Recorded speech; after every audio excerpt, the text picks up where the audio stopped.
Lecture du livre des Actes des Apôtres. En ces jours-là, l'Église était en paix dans toute la Judée, la Galilée et la Samarie. Elle se construisait, et elle marchait dans la crainte du Seigneur. Réconfortée par l'Esprit Saint, elle se multipliait.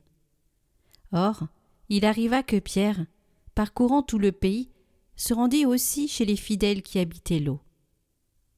Il y trouva un homme du nom d'Énéas, alité depuis 8 ans parce qu'il était paralysé.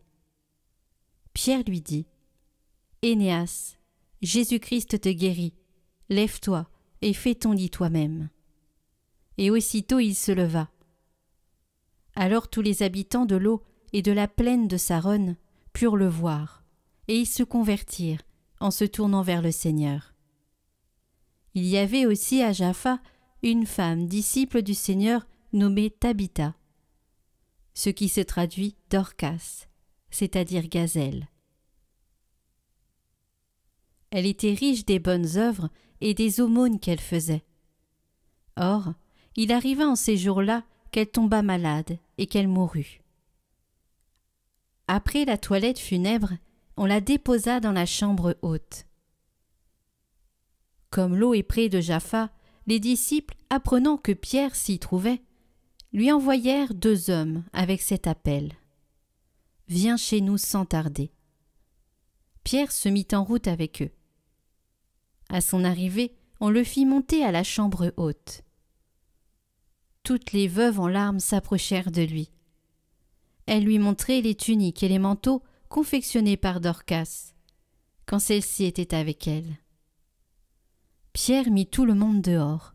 Il se mit à genoux et pria. Puis il se tourna vers le corps et il dit : « Tabitha, lève-toi. » Elle ouvrit les yeux et voyant Pierre, elle se redressa et s'assit. Pierre, lui donnant la main, la fit lever. Puis il appela les fidèles et les veuves et la leur présenta vivante. La chose fut connue dans toute la ville de Jaffa, et beaucoup crurent au Seigneur.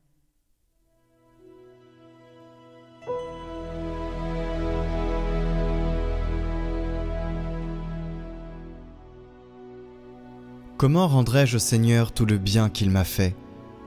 Comment rendrai-je au Seigneur tout le bien qu'il m'a fait ? J'élèverai la coupe du salut, j'invoquerai le nom du Seigneur. Je tiendrai mes promesses au Seigneur, oui, devant tout son peuple. Il en coûte au Seigneur de voir mourir les siens. Ne suis-je pas, Seigneur, ton serviteur, moi dont tu brisas les chaînes ? Je t'offrirai le sacrifice d'action de grâce. J'invoquerai le nom du Seigneur.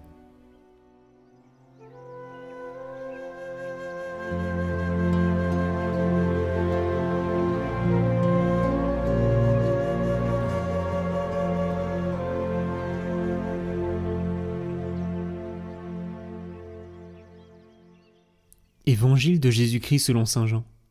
En ce temps-là, Jésus avait donné un enseignement dans la synagogue de Capharnaüm. Beaucoup de ses disciples qui avaient entendu déclarèrent : « Cette parole est rude, qui peut l'entendre ?» Jésus savait en lui-même que ses disciples récriminaient à son sujet. Il leur dit : « Cela vous scandalise ? Et quand vous verrez le Fils de l'homme monter là où il était auparavant ? C'est l'Esprit qui fait vivre. La chair n'est capable de rien. Les paroles que je vous ai dites sont esprit, et elles sont vie. Mais il y en a parmi vous qui ne croient pas. » Jésus savait en effet depuis le commencement quels étaient ceux qui ne croyaient pas, et qui était celui qui le livrerait. Il ajouta : « Voilà pourquoi je vous ai dit que personne ne peut venir à moi si cela ne lui est pas donné par le Père. » À partir de ce moment, beaucoup de ses disciples s'en retournèrent et cessèrent de l'accompagner. Alors Jésus dit aux 12 : « Voulez-vous partir, vous aussi ?» Simon-Pierre lui répondit : « Seigneur, à qui irions-nous ? Tu as les paroles de la vie éternelle. Quant à nous, nous croyons, et nous savons que tu es le Saint de Dieu. »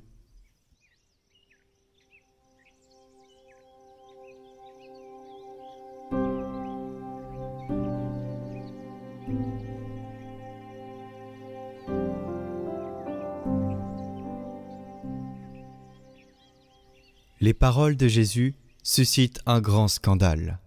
Il dit que Dieu a choisi de se manifester lui-même et de réaliser le salut dans la faiblesse de la chair humaine. C'est le mystère de l'incarnation. Et l'incarnation de Dieu est ce qui suscite le scandale et qui représente pour ces personnes, mais souvent également pour nous, un obstacle. En effet, Jésus affirme que le vrai pain du salut, qui transmet la vie éternelle, est sa chair elle-même. Que pour entrer en communion avec Dieu, avant d'observer des lois ou de suivre des préceptes religieux, il faut vivre une relation réelle et concrète avec lui. Car le salut est venu de lui, dans son incarnation. Cela signifie qu'il ne faut pas rechercher Dieu dans des rêves et des images de grandeur et de puissance, mais qu'il faut le reconnaître dans l'humanité de Jésus, et en conséquence, dans celle des frères et des sœurs que nous rencontrons sur la route de la vie. Dieu s'est fait chair.